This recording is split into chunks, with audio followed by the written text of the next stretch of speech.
Para sutresna budaya basa Jawi, sugeng pepanggihan malih kaliyan Subadi Prawata.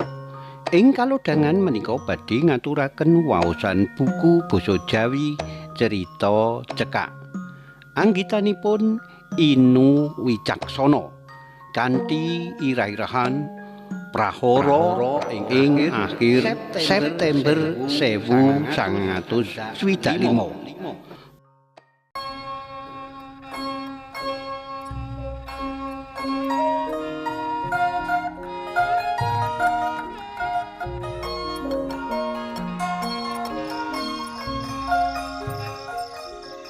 Swasana wengi tintrim tan ana sabawaning walang ngalisik. Mung kadang swara angkup nangka. Pitik jago kluruk, manuk prenjak ngoceh. Jam gandul kuna kemuntang ping 2. Jago kluruk ing tengah wengi. Arep ana apa iki? Suarane grimis pating clethok kari 1-2. Wengi sangsaya nglangut saka kaduan keprungu swara jumedoring bedhil. Dumadakan keprungu swara jumangkah langkahe wong lan sawijining swara groyok kasar. "He, Tro. Ya iki omahe Burini. Ibu Guru Ayu. Bojone diciduk. Dheweke mung karo anake sing isih bayi." "Wah, klakon bancakan aku." Kancane sing diundang Sagutra mangsuli. "Ora sudi ya aku dhisik." "Lah, apa awake dhewe gelut gara-gara wanita?" "Wis kene aku tak ance-ance pundakmu." Meneng swara banjur keprungu swara jendela diungkek-ungkek, dijukil. Nganggo barang tipis peso poglati. Ora suwe, biak jendela kasil dijukil, sengkleh mengiwa. Mbok menawa merga engsele wis karaten saking tuane. Banjur jumedul sirah wong lanang, mengo ngiwa nengen. "Sepi. Kesempatan emas iki," celatune. Sauntara kuwi aku lan Broto Swarna nemplekake kuping neng mester marmer. "Bangsat, gento, wong telu," uniku. Broto mantuk, "Bangsat elek." Semono uga Swarna lan Kuncara Jati padha nempelake kuping neng mester. "Ora, wong 4, bajingan laknat," omonge Suwarna lan Kuncara kanthi nyunarake senter cilik ning lambene. Lampu teplok wis dipateni kawit mau rikala keprungu swara langkah manungsa nyedak. Dumadakan keprungu alon swara wong brangkang lan korden sing misahake ruang makan tengah lan ruang tamu diwiyak. Jebul regemenge wulan mak pedengus. Aku nyenteri lambeku lan nemplekake driji panunggul ing lambeku. Wulan mantuk. Ora let suwe keprungu gundul gembelu ing jendela kuwi gumuyu lakak-lakak. Nanging kebat kaya tatit, plintengku lan plintenge Broto njepret. Watu gedhe isine nglayang kemlotak ngenani gundule wong iku. "Aduh, Piyung. Aduh. Sirahku kena. Waduh, mataku ora bisa melek." Wong lanang iku tiba njerbabah karo sambat ngarwara. "Bajingan, diamput." Lan pisuan sikil 4 liyane keprungu ngarwara. Banjur keprungu suarane kancane. "Nah, iki ana dingklik bobrok. Kena tak nggo pancadan." Ora suwe banjur ana wong pengawak gedhe mencolot, metongkrong neng lingir jendela kaya lutung kesarung ing pentas ketoprak Mataram kae. Banjur dheweke mencolot medun ning jogan karo gumuyu lakak-lakak. Nanging Suwarna lan Kuncara jumedhul saka walik kursi lan gendhewane kebat kaya kilat njepretake panahe nyamber pupu kiwa lan tengene pawongan gagah gedhe dhuwur kuwi. Sakala dheweke sambat aduh biyung lan saking pisuan klebu sikil papat kawetu. Dheweke nyekeli panah tanpa warangan sing tumancep ing pupune kiwa tengen. Banjur aku lan Brata ora kalah cepete nyawatake peso neng pundhake kiwa tengen. Sakala pawongan gedhe iku tiba glangsar ndepani Bantala. Banjur keprungu suarane wong loro sing ning jaba ajak-ajak arep mlayu. Nanging dumadakan keprungu swara kentongan dituthuk Dara Muluk karo Wulan. Embuh dheweke le ajar nuthuk kentungan kaya ngono ning endi. Banjur keprungu suarane wong-wong padha mlayu marani ya merga kaget krungu kentongan Dara Muluk kuwi. Ora suwe keprungu suarane Ketua Pemuda Mas Gunawan Raharjo, Mas Isnu Wiranto lan Pak RT Mas Jumadi. Yo kabeh kakak kelasku ing Taman Muda Tamsis. Kacek 3 taun sak dhuwurku. Mas Gunawan kang lantip kanthi meruhi sambate pawongan lanang ing jaba tanggap ing Sasmita. Banjur totok-totok lawang ngarep. Buka, Dik. Buka, Dik. Lawange. Brata mbukake lawang lan aku nyeklek ngurupake lampu. Mas Gun sing jumangka mlebu meh ngidak gali sing isih klekaran ning jugan sambi asesambat ngaruwara. Mas Jumadi banjur mlayu nyilih telepon ning kalurahan, telepon Polsek Nggala lan Rumah Sakit Bethesda.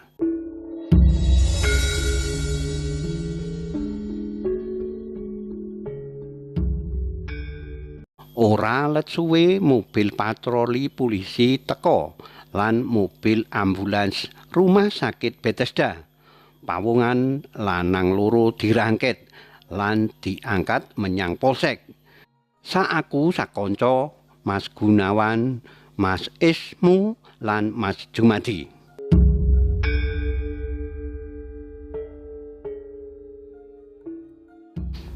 Acara proses perbal diwiwiti kanthi lancar.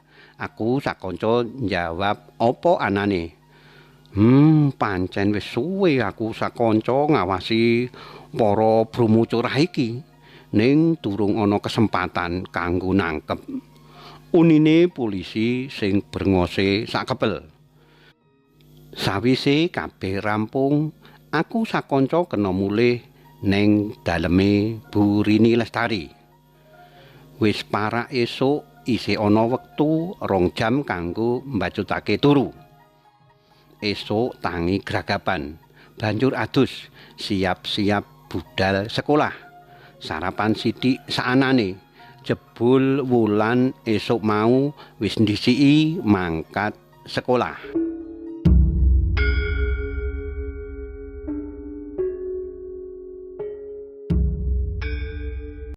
Aku sakonco jumangkah mlebu latar sekolah rada gumun dene murid-murid kabeh lan guru mung padha ngadeg-ngadegan ning latar mburi ngarep kelas. Banjur Pak Joko Sugiri Praja Deksana sing gagah gedhe dhuwur marani aku sakonco. Wong-wong kabeh iku wis padha ngerti merga kojahe Wulan. Pak Joko sing serem kuwi banjur ngunyek gundulku cah 4. Untung kowe kabeh wis latihan ra utawa pertahanan rakyat. Ngono ngendikane. Banjur mbungkuk aku cah 4 dirangkul kanthi kembeng-kembeng waspa. Sakala keprungu swara keplok lan surak mbata rubuh. Aku sakonco mung jenger. Kami tenggengen. Banjur kabeh mlebu kelas. Pelajarane padha kabeh. Sejarah proklamasi kemerdekaan ora lali 10 menit nyritakake pengalamanku sakonco sing heroik. Pahlawan cilik nyelametake guru. Pahlawan tanpa tanda jasa. Alah, ya kaya ngene iki ora kasengaja rasane dadi pahlawan cilik sing bisa nyelametake guru kang ditresnani. Matur nuwun Gusti Kang Maha Asih.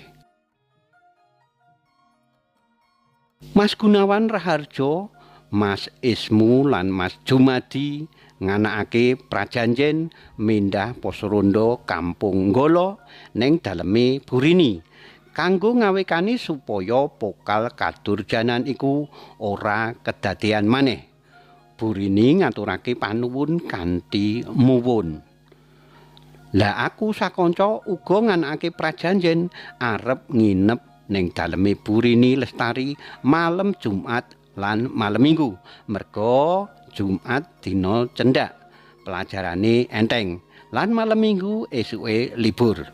Wulan melu-melu. Jare paling ora bisa ngrewangi mangsak lan nggodhog wedang kanggo sing jaga. Burini bisane mung mantuk-mantuk karo pasuryane muwun kebak rasa panuwun. Malem Minggu candhake, aku sakonco jagongan ing ruang tamu ngarep daleme Burini. Keprungu suarane bayi nangis mbok menawa njaluk susu. Ing mburi keprungu srang-sreng. Wulan wiwit gawe sega goreng lombok abang. Aku nglenggana kaliput ing pengangen-angen. Ya awake dhewe iki bisa slamet ya merga pitulungane Gusti kang murbeng dumadi. Lah yen ora awake dhewe malah sing dipateni ra iya to. Malah bayi kuwi bisa ditekak mati. Awit dianggep ganggu. Lan wong-wong iku cetha yen Durjana ganas. Iya, awake dhewe sing mati, semaure kanca-kancaku sahur manuk. Kira-kira wani dibaleni maneh ora ya? Gremengku. Wah, ya ora. Njaluk mati po.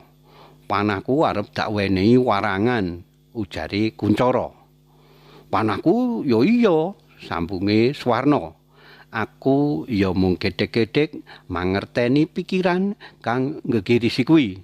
Ning ya piye maneh, aku sakonco ki ya mung bocah cilik kelas 5 SD. Yen mungsuh para Durjana ganas kuwi, ya mesti kabeh bakal dipateni.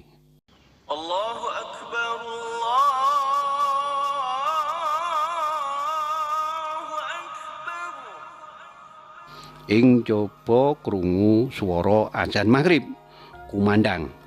Aku sakonco banjur wudu nggelar klasa ngedekake sembahyang maghrib ing ruang ngarep sing bawira. Bubar kuwi sarene sega goreng wis cumawis, aku sakonco banjur mangan ngenuki.